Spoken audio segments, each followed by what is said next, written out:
Hi friends, it's Andrew Goodall here again from Nature's Image Photography, and this might be the quickest video I've ever done about the Panasonic Lumix G9. It's all about a fairly common problem I encountered and how to fix it.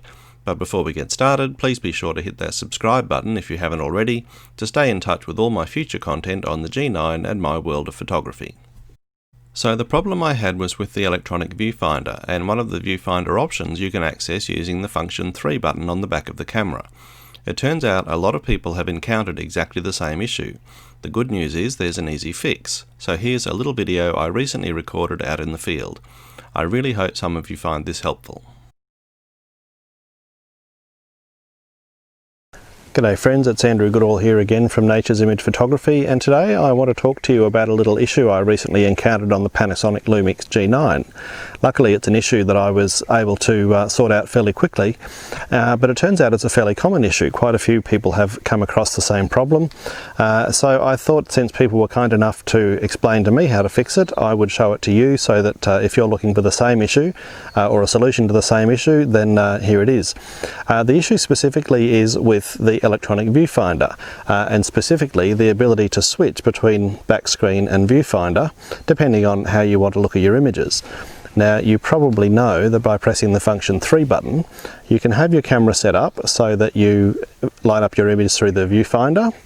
You can set it again, press it again to line it up using the back screen, and if you press it one more time, now it's set up so that you can see the back screen, but anytime you put your eye up to the viewfinder, the image goes off the back screen and to the viewfinder, and it automatically switches back and forward between the two. Now the problem I had was that that function stopped working. It wasn't switching, or I could look at the back screen like you're seeing now, but if I put my eye up to the viewfinder, it would go to the viewfinder. Oh, now it's not working, there we go. But it would just stay there. It wouldn't come back on, which is what it's doing now. So it was only a minor issue. I was a bit worried that if I sent the camera away to be looked at, I'd be without it for weeks, and it was such a minor issue I really didn't feel like it was worth taking that risk of being without my camera for too long. But it's one of those things that once you get used to it, it can be pretty frustrating when it's suddenly gone. So I went online, I went onto one of the online forums and put the question, and within about 2 minutes I got the answer. So now I'm going to show you how it was fixed, and this might enlighten some of you.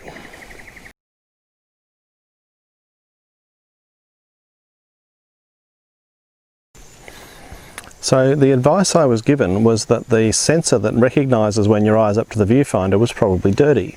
Now maybe I'm just not very observant, but I'd never even noticed this little tiny window here, but that's the sensor that when you put your eye up to the viewfinder you block it off, and the camera knows that you've got your face to the viewfinder, and so it transfers the image from the screen up to the viewfinder. Now if that gets dirty, obviously it can't do its job properly. So I was advised to get an air compressor or something like that and give it a clean. I decided I'd like to give it a proper wipe with an alcohol wipe, because I've been doing a lot of beach photography lately, and there's a bit of a chance that a bit of salt spray might have got into it, and it might be a bit grimy. So the next question was, how was I going to clean it, because it's encased in this rubber eye cup, but that, as it turns out, can easily be removed. So just by sliding that whole thing up, you remove that whole eye cup, and now it's easy to give that a proper little wipe, and then you can just put the eye cap back on, and everything's working the way it should. So if you have been having problems with the automatic switch of your viewfinder from screen to viewfinder and back, you might find that little window's dirty, and there's the quick and easy solution on how to clean it, and it's certainly a lot better than sending it off to have someone look at it and maybe take your camera away for a couple of weeks and charge you a few $100s to do something you could have just easily done yourself at home. So there's my little presentation of the problem I encountered and the very easy fix to make sure you can continue to access all the viewfinder options available through that function 3 button. If you spend a lot of time out in the field, chances are you're going to have to deal with this at some point, and if you didn't know how before, now you do.